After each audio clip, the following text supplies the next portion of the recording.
The MSI GP75 is a powerful gaming laptop that's not quite as thin as many others I've recently tested, so let's see if that extra cooling space is able to give it an edge in games. I've tested 20 different games at all setting levels and compared it with other laptops to help you decide if it's worth it. I've got the 10SFK model, which means there's a 10th gen Intel i7-10750H processor, Nvidia RTX 2070 graphics, no super here, 16GB of memory and dual channel, and like we saw in the GS66, MSI have chosen to use slower DDR4 2666 rather than 2933, which the 10th gen supports. There's also a 17.3-inch 1080p 240Hz screen, but there are different options available. You can find examples and updated prices linked in the description. The MSI Dragon Center software lets you select between different performance modes. I've done all testing with extreme mode enabled for best performance. However, this does not apply any overclocking or undervolting by default. I've also tested with Cooler Boost enabled, which raises fan speed. We'll only be covering gaming performance in this video,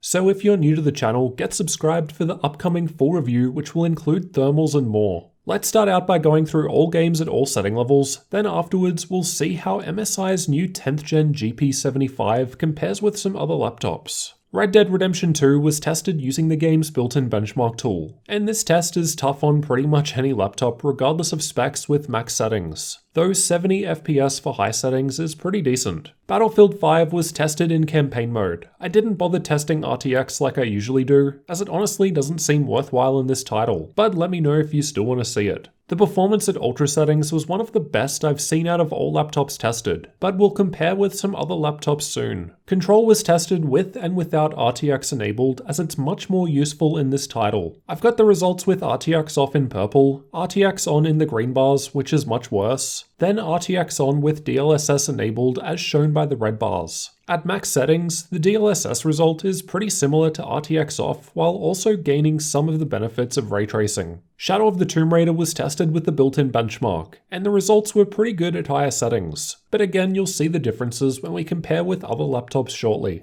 Apex Legends was tested with either all settings at maximum or all settings at the lowest possible values, as it doesn't have predefined setting presets. Unfortunately, the results aren't too comparable with my previous tests on the World's Edge map, since Season 5 decided to only give me Kings Canyon for 14 hours. Call of Duty Modern Warfare was tested in campaign mode, and I've also tested it with the settings either maxed out or at minimum. Max settings was still playing well, though minimum was hitting higher 1% lows than even the average maxed out if you want a preference frame rate. Borderlands 3 was tested using the game's built-in benchmark, and it was still possible to surpass 60 FPS with the highest setting preset in this test owing to our higher-end GPU. Ghost Recon Breakpoint was also tested with the benchmark tool, and despite being another resource-heavy game, hitting 70 FPS at ultimate settings is a pretty good result for it. Fortnite was tested with the replay feature, and it was running without issue even at the highest epic setting preset, though medium settings could get us FPS higher than the 240Hz refresh rate of the display. Overwatch is another less demanding game and was tested in the practice range. Again, even with the epic setting preset, the frame rates are very high, and stepping down just one level to ultra still hit frame rates above the screen's refresh rate. CSGO was tested using the Uletical FPS benchmark, and although the results at max settings are above the refresh rate of the screen, the FPS is significantly less when compared to a laptop that would allow us to disable Optimus, which cannot be done with the GP75. Dota 2 was tested playing in the middle lane, and the results aren't that far off many other laptops tested. With over 200 FPS at low settings, it's another laptop that's able to deliver a smooth experience with the 240Hz display. Rainbow Six Siege was tested with the built-in benchmark using Vulkan. Low settings was once more around the refresh rate of the screen, though even maxed out, performance is still very good.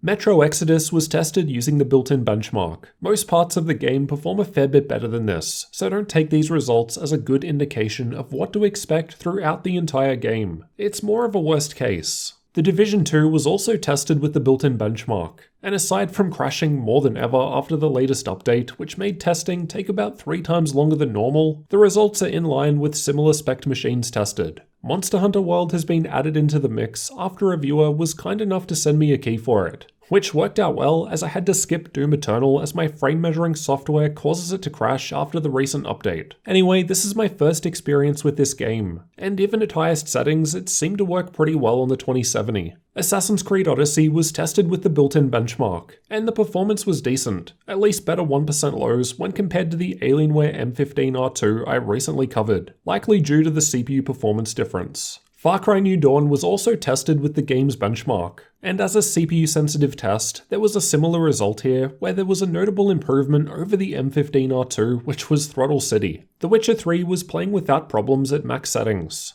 I don't often see above 100 FPS with ultra settings, but it's possible with the 115W RTX 2070 here. F1 2019 was tested using the game's benchmark tool, and excellent performance was still possible at maximum settings, though we could gain some more frames at lower settings if you really want to utilize that 240Hz panel. Let's also take a look at how the MSI GP75 10SFK gaming laptop compares with other laptops. Use these results as a rough guide only, as they were tested at different times with different drivers. In Battlefield 5, I've got the GP75 highlighted in red. The older 9th gen GP75 is also there. Same RTX 2070 graphics, but slightly older i7-10750H processor. And in this test, we can see it's less than 3 FPS behind. However, the 1% low with the newer 10th gen model is higher comparatively. In any case, this is one of the best results in this game that I've gotten so far. These are the results from Far Cry 5 with ultra settings in the built-in benchmark. Again, this config of the GP75 was close to the top of the graph, and the 9th gen model wasn't too far behind it. This is typically a more CPU sensitive test, which may explain why it's the highest result out of any 115W 2070 laptop I've tested, as it's also the first I've had with the 10th gen processor.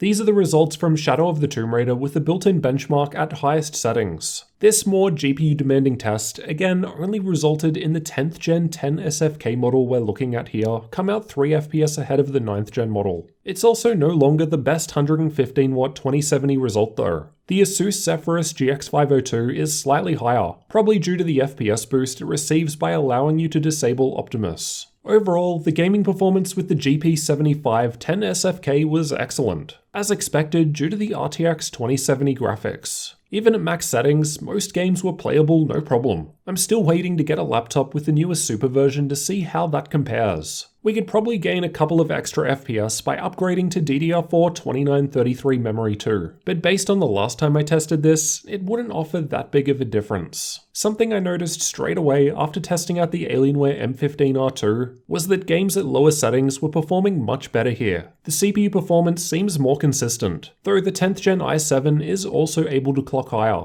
but that will depend on power and thermal limits, which we'll investigate in the upcoming review. Let me know what you thought of the gaming performance of MSI's latest iteration of GP75 gaming laptop down in the comments. And if you're new here, then definitely get subscribed for that upcoming full review to see absolutely everything this machine has to offer.